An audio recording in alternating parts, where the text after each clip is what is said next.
Viewers welcome back in our program जी। Doctor साहब साडी अगली ईमेल आई है इटली तो वीर रजिंदर सिंह जी दी। ਇਹ ਲਿਖਦੇ ਹਨ ਡਾਕਟਰ ਸਾਹਿਬ ਸਤਿ ਸ਼੍ਰੀ ਅਕਾਲ। ਮੇਰਾ ਸਵਾਲ ਹੈ ਕਿ ਜਿਵੇਂ ਚੀਨ, ਰੂਸ, ਪਾਕਿਸਤਾਨ ਆਦਿ ਭਾਰਤ ਦੇ ਦੁਸ਼ਮਣ ਦੇਸ਼ ਹਨ ਤਾਂ ਅਸੀਂ ਖਾਲਿਸਤਾਨ ਬਣਾਉਣ ਲਈ ਇਹਨਾਂ ਦੇਸ਼ਾਂ ਨਾਲ ਸੰਪਰਕ ਕਿਉਂ ਨਹੀਂ ਕਰਦੇ? ਧੰਨਵਾਦ ਜੀ ਡਾਕਟਰ ਸਾਹਿਬ। बड़ा स्वाद आया भी इन्हों की ईमेल बिल्कुल छोटी है, सवाल बड़ा वड्डा किया इन्होंने जी। रजिंदर सिंह जी का बहुत बहुत धन्यवाद, इन्होंने सानू इटली तो लिखे जी और उन्होंने पूछा है भी चीन, रूस, पाकिस्तान ये भारत के दुश्मन ने जी ते असी इन्हों तो मदद क्यों नहीं लैंदे। मैं थोड़ा जिहा करैक्ट कर दिया इन्हों, रूस भारत का दुश्मन नहीं है, रादर जदों तो 47 तो बाद असी देखते हैं भी भारत तो सोवियत यूनीयन का जिहड़ा कि रूस का पहला देश सी जी, फिर तो सोवियत यूनीयन 15 हिस्सों टुटिया और ये रूस अजकल रशिया अलग देश है। 1947 तो बाद ही नेहरू दे थल्ले नेहरू का झुकाव जिहड़ा वो सोवियत यूनीयन वाल सी जी और पूरी तरह इंडिया जिहड़ा सोवियत यूनीयन की सैटेलाइट कंट्री रहा। फिर इंडिया पाकिस्तान इन्हां दा आपसी जदों चल रहा सी तकरार तो ज़ाहिर है कि पाकिस्तान अमरीका के प्रभाव थले आया जी। पाकिस्तान फौजी हुकूमत यूब खान की आई, वो अमरीका के प्रभाव थले रहे। फिर जदों इशू आया सोवियत यूनीयन ने अफगानिस्तान ते हमला किया ते अफगानिस्तान चों जिहड़े ने लोग वो पलायन करके माइग्रेट करके पाकिस्तान आए जी। फिर अमरीका ने जिहड़ा पाकिस्तान दे नाल मिल के मुजाहिदीन खड़े किए, जिहड़ी लगातार लड़ाई 1980 तो लैके लगभग 1990 तक चलती रही। पाकिस्तान दा विक्टम भी बनया, 3 मिलियन अफगान आके बैठे, पर अखीर जिहड़ा सोवियत यूनीयन का एंड होया वो अफगानिस्तान की उस लड़ाई दे विच होया जिहड़ी कि बहादुर अफगाना ने लड़ी जी। पर उदों भी इंदिरा गांधी ने सोवियत यूनीयन की अफगानिस्तान ते हमले की हमायत की सी और जिन्हें भी जदों भी कश्मीर के मुद्दे ते कोई UN सिक्योरिटी कौंसल रेजोल्यूशन आंदा रहा, सोवियत यूनीयन जिहड़ा कि पक्का मैंबर है सिक्योरिटी कौंसल का उही इहनूं वीटो करता रहा जी। और यही कारण है भी हुण तक सारी भारत की फौज उन्हां दे ईवन जिहड़े आयरन प्लांट ने वड्डे वड्डे लगे हुए दुर्गापुर, भिलाई, रूरकेला वो सब सोवियत स्टाइल ने जी और उन्होंने लाए हुए ने। इस तरह उन्होंने फौजी सारा अमला जिहड़ा असला वगैरह सोवियत रहे जी जी। पर 1991-92 टुटण तो बाद जो सोवियत यूनीयन टुटिया फिर भारत ने अमरीका वाल थोड़ा बहुत खिसकना शुरू किया और 2004 दे विच TT न्यूक्लीयर ट्रीटी होने तो बाद हुण हथियार लैण दे लई जिहड़ा वो अमरीका, फ्रांस, इंग्लैंड, रशिया इन्हां दी दौड़ लगी हुंदी है कि भारत नूं हथियार बेचने ने जी। सो रशिया थोड़ा खफा जरूर है क्योंकि भारत जिहड़ा उहदे रूस नालों तिलक के अमरीका दे नेड़े आ रहा है पर दुश्मन नहीं है।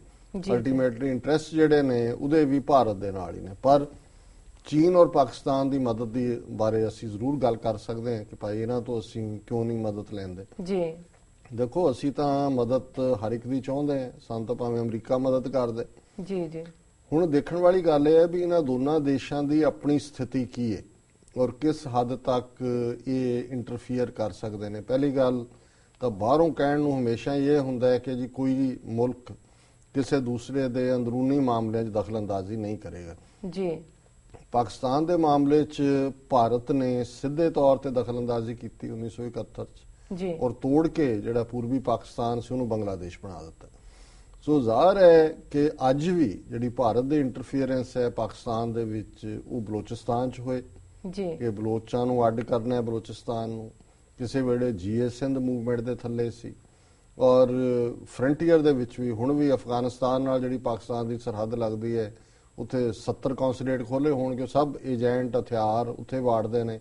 ईवन जिहड़ियां ड्रग्स अज पंजाब च आ रही हैं ये भी इंडियन इंटैलीजेंस एजेंसियां दे उत्थे बैठे कौंसलेट अफगानिस्तान च अफीम उगदी है उत्थों तैयार करवा के इधरले बॉर्डर राहीं पुश करके वाया पाकिस्तान ये पंजाब च लिया रहे हैं। सो वो दो परपज़ उहदे नाल सर्व करदे ने। एक पासे वो पाकिस्तान दे विच गड़बड़ वाला काम कायम रखिया होया अफगानां नूं फीड करदे ने पैसा जी। दूजा इधर पंजाब की जवानी नूं तबाह करदे ने और पैसे बेच के क्योंकि ड्रग मुफ्त नहीं आती अल्टीमेटली विकदी है। सो इस सारे हालात दे विच पाकिस्तान की अपनी स्थिति ये बन गई कि वो तो कश्मीर के मुद्दे ते अड्डी गड्ड के गल करन नूं तैयार नहीं। जिस तरीके नाल मुशर्रफ ने 4 ਜ਼ੋਨ ਬਣਾ ਦਿਓ, 5 ਬਣਾ ਦਿਓ, ਉੱਥੋਂ ਫੌਜ ਇੱਧਰ ਕਰ ਲਓ, ਉੱਧਰ ਕਰ ਲਓ। ਸੋ ਪਹਿਲੀ ਵਾਰ ਸੀ ਵੀ ਜਿਹੜਾ ਪਾਕਿਸਤਾਨ ਦਾ ਪੱਕਾ ਸਟੈਂਡ ਰਿਹਾ ਵੀ ਕਸ਼ਮੀਰ ਦੇ ਵਿੱਚ ਰਾਏਸ਼ੁਮਾਰੀ ਹੋਣੀ ਚਾਹੀਦੀ ਔਰ ਕਸ਼ਮੀਰੀਆਂ ਨੂੰ ਇਹ ਹੱਕ ਹੋਣਾ ਚਾਹੀਦਾ ਹੈ ਕਿ ਉਹ ਫੈਸਲਾ ਕਰਨ ਕਿ ਉਹਨੇ ਕਿੱਧਰ ਜਾਣਾ। ਸੋ ਪਾਕਿਸਤਾਨ ਤਾਂ ਇਸ ਪੋਜੀਸ਼ਨ ਨੂੰ ਵੀ ਜਿਹੜਾ ਆਰਟੀਕੂਲੇਟ ਨਹੀਂ ਕਰ ਰਿਹਾ ਪ੍ਰੋਪਰਲੀ। ਹੁਣ ਥੋੜੀ ਬਹੁਤ ਨਵਾਜ਼ ਸ਼ਰੀਫ ਜਦੋਂ ਕਸ਼ਮੀਰੀ ਆਜ਼ਾਦੀ ਦਿਨ ਸੀ 5 ਫਰਵਰੀ ਜਿਹਨੂੰ ਯੋਮੇ ਆਜ਼ਾਦੀ ਕਹਿੰਦੇ ਨੇ ਔਰ ਇਹ ਸੈਲੀਬ੍ਰੇਟ ਹੋਣਾ ਸ਼ੁਰੂ ਹੋਇਆ ਕੁਝ ਸਾਲਾਂ ਤੋਂ, ਸ਼ਾਇਦ 1975 ਤੋਂ ਹੁਣ ਉਹਨੇ ਨਵਾਜ਼ ਸ਼ਰੀਫ ਦੀ ਕੋਈ ਸਟੇਟਮੈਂਟ ਥੋੜੀ ਜਿਹੀ ਬੋਲਡ ਲੱਗੀ ਪਰ ਕਈ ਵਾਰੀ ਗੱਲਾਂ ਜ਼ਿਆਦਾ ਹੁੰਦੀਆਂ ਨੇ ਔਨ ਗਰਾਊਂਡ। ਇਸ ਦੇ ਉਲਟ ਸਗੋਂ ਮੈਂ ਇਹ ਕਹਿੰਦਾ ਆਪਣੇ ਪਾਕਿਸਤਾਨੀ ਦੋਸਤਾਂ ਨੂੰ ਵੀ ਜਦੋਂ ਕਦੇ ਮੀਡੀਆ ਨਾਲ ਵੀ ਗੱਲ ਹੁੰਦੀ ਹੈ ਇਸ ਫੋਰਮ ਤੇ ਵੀ ਅਸੀਂ ਕਹਿੰਦੇ ਕਿ ਵੀ ਪਾਕਿਸਤਾਨ ਬੇਸ਼ੱਕ ਨਿਊਕਲੀਅਰ ਪਾਵਰ ਬਣ ਗਿਆ, ਬਹੁਤ ਚੰਗੀ ਗੱਲ ਹੈ, ਇਸ ਲਈ ਬਚ ਗਿਆ। ਜੇ ਪਾਕਿਸਤਾਨ ਨਿਊਕਲੀਅਰ ਨਾ ਹੁੰਦਾ ਤਾਂ ਹੁਣ ਤੱਕ ਇੰਡੀਆ ਨੇ ਪਾਕਿਸਤਾਨ ਨੂੰ ਸਿੱਕਮ ਤੇ ਨੇਪਾਲ ਦੀ ਤਰ੍ਹਾਂ ਬਣਾ ਦੇਣਾ ਸੀ। ਸੋ ਬਹੁਤ ਚੰਗੀ ਗੱਲ ਹੈ ਪਰ ਪਾਕਿਸਤਾਨ ਨੂੰ ਅਜੇ ਤੱਕ ਵੀ ਸਮਝ ਨਹੀਂ ਆਈ, ਜਿਹੜੇ ਵੀ ਉੱਥੇ ਪਾਲਿਸੀ ਮੇਕਰ ਨੇ, ਫੌਜ ਦੇ ਵਿੱਚ ਆਲਾ ਲੋਕ ਬੈਠੇ ਨੇ ਜਾਂ ਸਿਵਲ ਐਡਮਿਨਿਸਟ੍ਰੇਸ਼ਨ ਚ ਨੇ, ਕਿ ਸਿੱਖ ਕੌਮ ਜਾਂ ਉਹਨਾਂ ਦੇ ਗੁਆਂਢ ਦੇ ਵਿੱਚ ਖਾਲਿਸਤਾਨ ਨਿਊਕਲੀਅਰ ਨਾਲੋਂ ਜ਼ਿਆਦਾ ਵੱਡਾ ਬੰਬ ਹੈ ਇੰਡੀਆ ਦੇ ਲਈ। ਜੇ ਇਮਾਨਦਾਰੀ ਨਾਲ ਉਹ ਚਾਹਣ ਕਿ ਵੀ ਉਹਨਾਂ ਨੇ ਆਪਣੀ ਸੇਫਟੀ ਕਰਨੀ ਹੈ ਤਾਂ ਫਿਰ ਖੁੱਲ ਕੇ ਸਾਡੀ ਹਮਾਇਤ ਕਰਨ।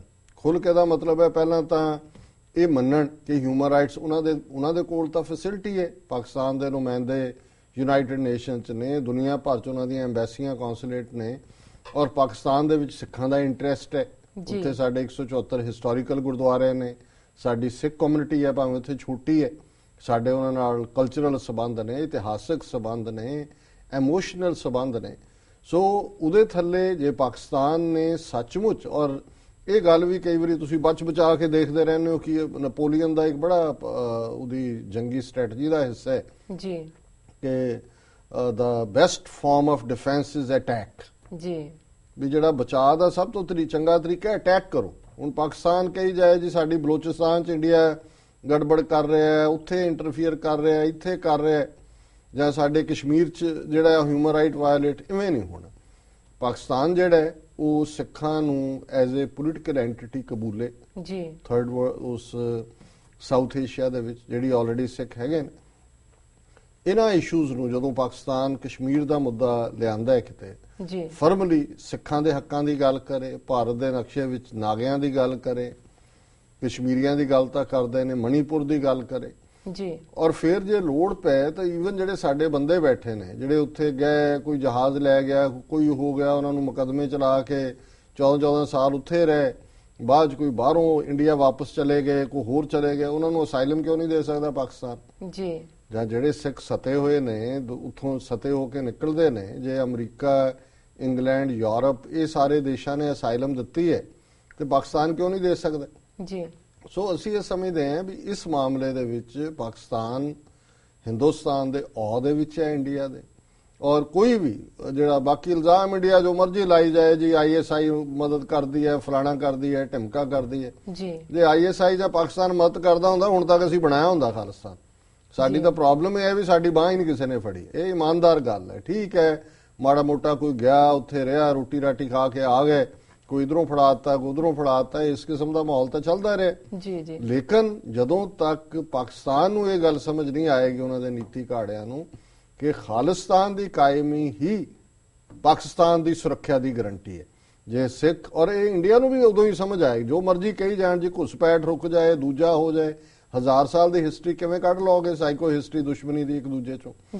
ਸਾਡੀ ਕੋਈ ਉਹਨਾਂ ਨਾਲ ਵੀ ਜਮਨਾ ਪਾਰ ਜਾਣ ਆਪਣੇ ਜਾ ਕੇ ਉੱਥੇ ਜੋ ਮਰਜ਼ੀ ਕਰ।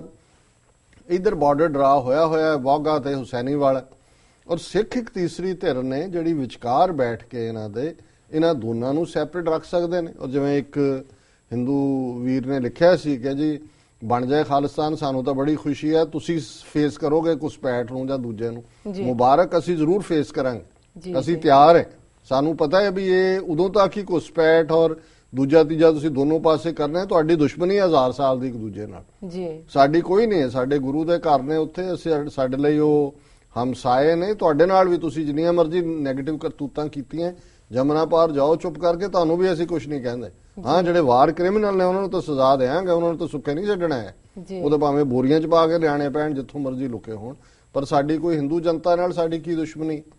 ਸੋ ਅਸੀਂ ਇਹ ਸਮਝਦੇ ਹਾਂ ਕਿ ਬਾਕੀ ਚੀਨ ਦਾ ਪਰਸਪੈਕਟਿਵ, ਚੀਨ ਦਾ ਬਹੁਤ, ਇੱਕ ਤਾਂ ਸਾਡਾ ਬਾਰਡਰ ਨਹੀਂ ਲੱਗਦਾ ਸਿੱਧੇ ਤੌਰ ਤੇ ਜੀ, ਦੂਸਰਾ ਚੀਨ ਨੀਤੀ ਦੇ ਤੌਰ ਤੇ ਵੀ ਸਿੱਧੇ ਤੌਰ ਤੇ ਕਦੇ ਕਿਸੇ ਦੀ ਮਦਦ ਨੂੰ ਦੇ ਉੱਤੇ ਉਹ ਨਹੀਂ ਆਂਦਾ। ਉਹਨਾਂ ਦਾ ਇੱਕ ਆਪਣਾ ਤਰੀਕਾ ਕੰਮ ਕਰਨ ਦਾ ਜੀ, ਜਿਵੇਂ ਭਾਰਤ ਜਿਹੜਾ ਹੈ ਜੇ ਨਹੀਂ ਹਟਣਗੇ, ਅਮਰੀਕਾ ਦੇ ਪਿਛਲੱਗ ਬਣੇ ਰਹਿਣਗੇ, ਹੋ ਸਕਦਾ ਹੈ ਚੀਨ ਵਾਲੇ ਇੱਕ ਸਟੇਜ ਤੇ ਸੋਚਣ ਕਿ ਵੀ ਸਿੱਖਾਂ ਦੀ ਮਦਦ ਕੀਤੀ ਜਾਣੀ ਚਾਹੀਦੀ ਹੈ। ਇੱਕ ਬੜੇ ਚੰਗੇ ਆਬਜ਼ਰਵਰ ਨੇ ਵੀਰ ਇੱਥੇ ਨਿਊਯਾਰਕ 'ਚ, ਜੀ, ਉਹ ਮੈਨੂੰ ਦੱਸ ਰਹੇ ਸੀ ਵੀਕਐਂਡ ਦੇ ਉੱਤੇ ਹੀ ਕਿ ਜੀ ਜਿਹੜੀ ਉਹਨਾਂ ਦੀਆਂ ਚਾਈਨੀਜ਼ ਅਫੀਸ਼ੀਅਲ ਉਹਨਾਂ ਦਾ ਨਿਊਜ਼ਪੇਪਰ ਹੈ ਔਰ ਉਹਨਾਂ ਦੀ ਜਿਹੜੀ ਨਿਊਜ਼ ਏਜੰਸੀ ਹੈ ਜੀ, ਵੀ ਪਿਛਲੇ 2 ਸਾਲ 'ਚ ਸਿੱਖਾਂ ਬਾਰੇ ਬਹੁਤ ਖਬਰਾਂ ਉਹਨਾਂ ਨੇ ਦਿੱਤੀਆਂ ਨੇ ਕਿ ਵੀ ਜਿਵੇਂ ਹੁਣ ਵੀ ਜਿਹੜੀ ਇੰਗਲੈਂਡ ਦੀ ਸਰਕਾਰ ਨੇ ਇਨਕਸ਼ਾਫ ਕੀਤਾ ਹੈ ਉਹਨਾਂ ਦੇ ਡਾਕੂਮੈਂਟ ਚੋਂ। ਫਿਰ ਮੈਂ ਦੇਖ ਰਿਹਾ ਸੀ ਇੱਕ ਨਿਊਜ਼ ਸਟੋਰੀ ਮੈਂ ਵੀ ਦੇਖੀ, ਉਹਨਾਂ ਦੀ ਅਫੀਸ਼ੀਅਲ ਨਿਊਜ਼ ਏਜੰਸੀ ਨੇ ਜੰਮੂ ਦੇ ਵਿੱਚ 10ਵੇਂ ਪਾਤਸ਼ਾਹ ਦਾ ਪ੍ਰਕਾਸ਼ ਪੁਰਬ ਮਨਾਇਆ ਗਿਆ 5 ਜਨਵਰੀ ਨੂੰ, ਜੀ, ਉਹਦੀ ਕਵਰੇਜ ਉਹਨਾਂ ਨੇ ਕੀਤੀ। ਸੋ ਪਹਿਲੀ ਵਾਰ ਹੈ ਕਿ ਇਹ ਅਸੀਂ ਆਬਜ਼ਰਵ ਕਰਨਾ ਸ਼ੁਰੂ ਕੀਤਾ ਹੈ ਵੀ ਉਹਨਾਂ ਦੀ ਸਿੱਖ ਹਿੱਤਾਂ ਦੇ ਵਿੱਚ ਜਾਂ ਸਿੱਖਾਂ ਦੇ ਵਿੱਚ ਕਿਤੇ ਨਾ ਕਿਤੇ ਦਿਲਚਸਪੀ ਹੈ। ਜੀ, ਸੋ ਅਸੀਂ ਵੈਲਕਮ ਕਰਾਂਗੇ, ਚੀਨ ਸਾਡੀ ਮਦਦ ਕਰੇ, ਪਾਕਿਸਤਾਨ ਕਰੇ, ਅਮਰੀਕਾ ਕਰੇ, ਅਸੀਂ ਹਰ ਇੱਕ ਨੂੰ ਵੈਲਕਮ ਕਰਦੇ ਹਾਂ ਕਿਉਂਕਿ ਸਾਡੇ ਲਈ ਇੱਕੋ ਹੀ ਨਿਸ਼ਾਨਾ ਵੀ ਅਸੀਂ ਆਪਣਾ ਮੁਲਕ ਖਾਲਿਸਤਾਨ ਬਣਾਉਣਾ ਜੀ, ਦਰਿਆਏ ਜਮਨਾ ਔਰ ਵਾਗਾ ਦੇ ਵਿਚਕਾਰ। ਸੋ ਬਾਕੀ ਸਤਿਗੁਰੂ ਸਹਾਈ ਹੋਣ, ਅਲਟੀਮੇਟਲੀ ਜੀ, ਮਦਦ ਤਾਂ ਅਕਾਲ ਪੁਰਖ ਦੀ ਹੈ, ਗੁਰੂ ਕਲਗੀਆਂ ਵਾਲੇ ਦੀ ਹੈ, ਜਿਨ੍ਹਾਂ ਨੇ ਕੌਮ ਦੇ ਨਾਲ ਜਿਹੜਾ ਹੈ ਉਹ ਉਹਨਾਂ ਦਾ ਇਕਰਾਰ ਹੈ, ਅਧਿਆਤਮਕ ਬੌਂਡ ਹੈ ਜੀ, ਕਿ ਪੰਥ ਖਾਲਸਾ ਖੇਤੀ ਮੇਰੀ, ਹਉ ਸੰਭਾਲ ਕਰੋ ਤਿਸ ਕੇਰੀ। ਸੋ ਗੁਰੂ ਨੇ ਕੌਮ ਨੂੰ ਬੇਘਰੇ ਨਹੀਂ ਰਹਿਣ ਦੇਣਾ ਜੀ, ਜੀ, ਤੇ ਜੇ ਕੋਈ ਵੀ ਮਦਦ ਨਹੀਂ ਕਰੇਗਾ ਅਸੀਂ ਤਾਂ ਲੜਨਾ ਹੀ ਹੈ। ਅਸੀਂ ਇਹਨਾਂ ਨੂੰ ਜਿਹੜਾ ਹੈ ਇਹਨਾਂ ਦੇ ਗੁਨਾਹ ਲਈ ਮੁਆਫ ਨਹੀਂ ਕਰਨਾ ਹੈ ਔਰ ਅਸੀਂ ਦੇਸ਼ ਸਿਰਜਣਾ ਹੀ ਸਿਰਜਣਾ ਹੈ। ਜੀ, ਜੀ, ਸੋ ਆਪਣੇ ਬਲਬੂਤੇ ਤੇ ਗੁਰੂ ਕਲਗੀਧਰ ਦੇ ਮਾਣ ਤੇ ਯਕੀਨ ਰੱਖੀਏ, ਆਪਣੀ ਹੋਣੀ ਤੇ, ਜੀ, ਔਰ ਜੇ ਨਾਲ ਸਾਨੂੰ ਜੁਆਇਨ ਕਰਨ ਤਾਂ ਬਹੁਤ ਚੰਗੀ ਗੱਲ ਹੈ। ਜੀ, ਜੀ, ਬਿਲਕੁਲ ਡਾਕਟਰ ਸਾਹਿਬ, ਇਸ਼ਾਰਾ ਹੋ ਗਿਆ ਬ੍ਰੇਕ ਤੇ ਜਾਣ ਦਾ। ਵੀਅਰਸ ਸਾਡੇ ਨਾਲ ਇਸ ਤਰ੍ਹਾਂ ਬਣੇ ਰਹੋ, ਮਿਲਦੇ ਹਾਂ ਛੋਟੇ ਬ੍ਰੇਕ ਤੋਂ ਬਾਅਦ।